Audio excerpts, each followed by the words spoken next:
ठाकुर साहब,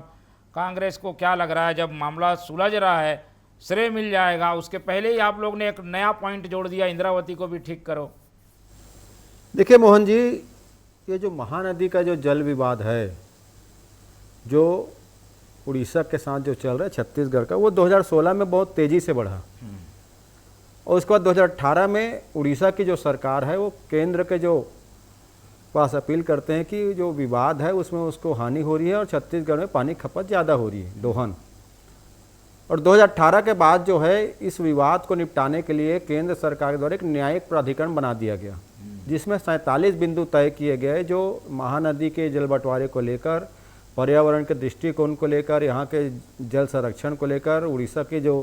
हित है और छत्तीसगढ़ के हित को, ऐसे 47 बिंदु तय किए गए इस प्राधिकरण के द्वारा कि इस पर चर्चा होगी और सहमति बनेगा। और उस दौरान भी जब रमन सिंह जी मुख्यमंत्री तब भी, भूपेश बघेल जी की सरकार थी तब भी, और आज जो साय जी की सरकार है तब भी,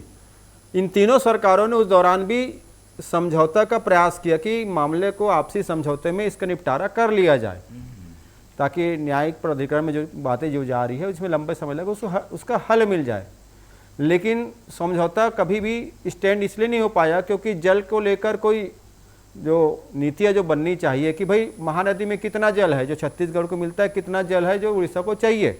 बारिश के दिनों में तो पर्याप्त जल है, महानदी के बाढ़ से उड़ीसा भी चपेट में आता है, छत्तीसगढ़ भी चपेट में आता है। लेकिन जब गर्मी का सीजन जब चलता है उस दौरान जल के संरक्षण को लेकर, जल के संवर्धन को लेकर, पर्यावरण के दृष्टिकोण से स्वाभाविक बात है, जल ही जीवन है और जल ही जीवन है, दोनों राज्यों के लिए जरूरी है। तो ऐसा फिर प्राधिकरण ने माना कि इसमें सहमति से बात नहीं बन पाएगी तो उसके वैज्ञानिक दृष्टिकोण अपनाया जाए। और अभी जो मैं खबर मेरे पास सामने आई उसमें 46 ऐसे बिंदु हैं 47 में से जिसमें प्राधिकरण में बहस कंप्लीट हो चुका है और एक अंतिम बिंदु है जिस पर बहस होनी है। अब उसके बाद अगर साय जी जाकर केंद्रीय जल मंत्री से मुलाकात करते हैं, उड़ीसा के मुख्यमंत्री जाकर मुलाकात करते हैं और उधर सहमति बन रही है कि न्यायिक प्राधिकरण के बाहर हम जल विवाद को खत्म कर देते हैं, अच्छी बात है।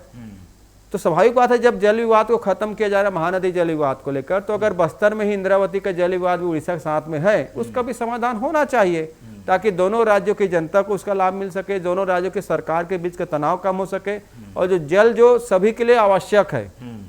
सबको मिलना चाहिए। तो दीपक भाई जी ने सही बात कही है और पत्रकार महोदय ने भी बात कही, भाई अगर जल विवाद को हम खत्म कर रहे हैं तो महानदी का भी जल विवाद है, इंद्रावती का भी जल विवाद है, वो भी उड़ीसा के साथ में है, तो उसका समाधान होना चाहिए, अच्छे उसके रास्ते निकलने चाहिए, किसी का हित नहीं होना चाहिए, ये निश्चित तौर पर होना चाहिए। ठीक है, और छत्तीसगढ़ का हित इसी में है कि जल्दी विवाद सुलझे, समाप्त हो जाए। जी।